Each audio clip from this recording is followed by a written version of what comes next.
സഹോദരന്മാരെ, ഇന്ന് AP വിഭാഗം സംസ്ഥയുടെ ഒരു പ്രസ്താവന വന്നു. ആ പ്രസ്താവനയിൽ എന്താ പറയുന്നത്? ഇസ്ലാമിക ആഘോഷങ്ങളിൽ സ്ത്രീകളെ പങ്കെടുപ്പിക്കേണ്ടതില്ല എന്നൊരു പ്രസ്താവനയാണ് സംസ്ഥയുടെ ഇന്ന് വന്നത്. അത് പറയാനുണ്ടായ കാരണം എന്നാ? ഇത് ഇന്നും ഇന്നലെയും പറയുന്നതല്ല, പണ്ടുകാലം മുതലേ പറയുന്നത് തന്നെയാണ്. പക്ഷേ ഇപ്പോ ഒന്നുകൂടി ഇസ്ലാമിക വിശ്വാസികളെ ഓർമ്മിപ്പിക്കാനുണ്ടായ കാരണം എന്നാ? ഇപ്പം കുറച്ചു കാലങ്ങളിലായിട്ട് കഴിഞ്ഞ വർഷം മുതൽ ചെറുങ്ങനെ തുടങ്ങി ഇപ്പം കുറച്ചും കൂടി ഉഷാറായിട്ട് ഈ നബിദിന പരിപാടികളിൽ ഈ പെൺകുട്ടികളെ വിളിച്ചിട്ട് പാട്ട് പാടിക്കുന്ന ഒരു പരിപാടിയും, അതുപോലെ പെൺകുട്ടികളെ പരിപാടികൾ സ്റ്റേജ് കെട്ടിയിട്ട് പരിപാടി നടത്തുന്ന പരിപാടികളും, അതേപോലെ ഘോഷയാത്രയിൽ ഒപ്പന കളിക്കുന്ന പരിപാടികളെല്ലാം വർദ്ധിച്ചുകൊണ്ടേയിരിക്കുക. ഇപ്രാവശ്യത്തെ നബിദിന റാലിയിൽ നിങ്ങളെ ശ്രദ്ധയിൽ പോയിട്ടുണ്ടാകും പലപ്പോഴും ഈ പെൺകുട്ടികളുടെ ഒപ്പനയും അതേപോലെ സ്റ്റേജും വരെ പെൺകുട്ടികൾ കയറിയിട്ട് പാട്ട് പാടുന്നതെല്ലാം നിങ്ങളെ ശ്രദ്ധയിൽ പോയിട്ടുണ്ടാവും. ഇതൊന്നും AP വിഭാഗം കൈകാര്യം ചെയ്യുന്ന മഹല്ലുകളിലല്ല.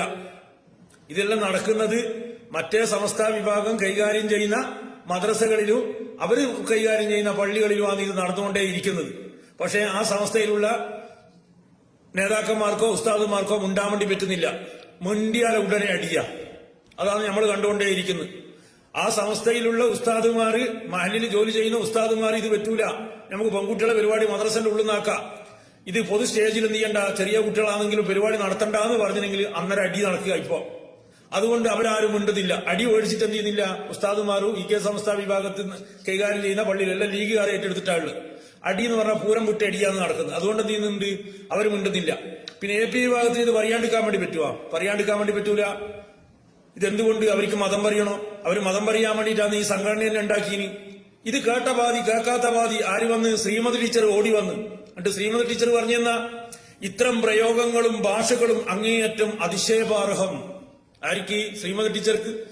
ഈ പൊന്നുരക്കുന്നിടത്ത് പൂച്ചക്കെന്ന കാര്യമെന്ന് ചോദിക്കുന്നത് പോലെ ഈ വിഷയത്തിൽ ശ്രീമതി ടീച്ചർക്ക് എന്താ കാര്യം? ഇസ്ലാമിക ആഘോഷങ്ങളിൽ സ്ത്രീകളെ പങ്കെടുപ്പിക്കണ്ട എന്ന് ഇസ്ലാമിക പണ്ഡിതന്മാർ തീരുമാനിക്കുന്നു. അതിൽ ശ്രീമതി ടീച്ചർക്ക് എന്നാ ബേജാറാകണ്ട്?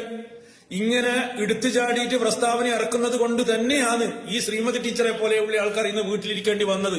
അതൊന്നും ഓർമ്മിക്കുന്നത് നല്ലതാ. ആവശ്യത്തിന് പറയാ. ഈ മതപണ്ഡിതന്മാര് രാഷ്ട്രീയ സ്റ്റേജിൽ സ്ത്രീകളെ പങ്കെടുപ്പിക്കാൻ പാടില്ല എന്ന് പറഞ്ഞിട്ടില്ല. അല്ലെങ്കിൽ പഞ്ചായത്തിലോ അല്ലെങ്കിൽ വേറെ ഏതെങ്കിലും പരിപാടിയിലോ സ്ത്രീകളെ പങ്കെടുപ്പിക്കാൻ പാടില്ല എന്നൊന്നും പറഞ്ഞിട്ടില്ല. ഇസ്ലാമിക ആഘോഷങ്ങളിൽ സ്ത്രീകളെ പങ്കെടുപ്പിക്കുക, അത് പറയാനുള്ള ബാധ്യത ഇസ്ലാമിക പണ്ഡിതന്മാർക്കില്ലേ? അതവർ നിറവേറ്റുന്നു. അത് ഇനിയും തുടർന്നുകൊണ്ടേയിരിക്കൂ. ഇനി ശ്രീമതി ടീച്ചറല്ല, സാക്ഷാൽ ഇതിനെക്കാട്ടിയും ബില്ല് ശ്രീമതി വന്നു കഴിഞ്ഞാലും ഇസ്ലാമിക രീതിയിൽ പറയേണ്ടത് കാര്യങ്ങൾ പണ്ഡിതന്മാർ പറഞ്ഞുകൊണ്ടേയിരിക്കൂ. അതിൽ ബേജാറായിട്ടൊന്നും കാര്യമില്ല. ഇത് പണ്ഡിതന്മാർ പറയേണ്ടി വന്നതാ. ഓരോരുത്തരും ചിന്തിക്കേണ്ട ഒരു കാര്യമുണ്ട്. ഇതുവരെ ഇല്ലാത്ത പുതിയ ആചാരങ്ങൾ നമ്മളെ മഹല്ലുകളിൽ ഇങ്ങനെ കടന്നുകൂടിക്കൊണ്ടേയിരിക്കുക. മുമ്പ് കാലത്ത് പെൺകുട്ടികളുടെ പരിപാടിയൊന്നും കേരളത്തിലെ നബിദിന പരിപാടികളൊന്നും ഉണ്ടായിട്ടില്ല. ഇപ്പം വരുന്നതാണ്. അത് എവിടുന്നാ വരുന്നത് എന്നുള്ളത് നിങ്ങൾ ചിന്തിക്കണം.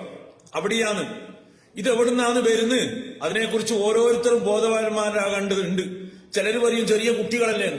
ചെറിയ കുട്ടികളായാലും പെൺകുട്ടികളെ സ്റ്റേജിൽ വിളിച്ച് പൊതു സ്റ്റേജിൽ വിളിച്ചിട്ട് പരിപാടി നടത്തേണ്ട ആവശ്യമില്ല. ഇങ്ങനെ നടത്തിയിട്ടില്ല. അതൊരു റസൂലുള്ളാഹിനുള്ള സ്നേഹ മുഹബത്തല്ല എന്ന് മനസ്സിലാക്കുക. ഇത് നടത്തുന്നവരാരാണെന്ന് ഓരോ മഹല്ലിലുള്ള വ്യക്തികളും ശ്രദ്ധിക്കുക. അതേപോലെ ശ്രീമതി ടീച്ചർ പോലെയുള്ള ആൾക്കാർ ഈ വിഷയത്തിൽ എന്ത് ചെയ്യണ്ട, കയറി വന്നിട്ട് അഭിപ്രായം പറയണ്ട. അത് മതപണ്ഡിതന്മാരെന്ത് ചെയ്തോളൂ, തീരുമാനിച്ചോളൂ കേട്ടാ.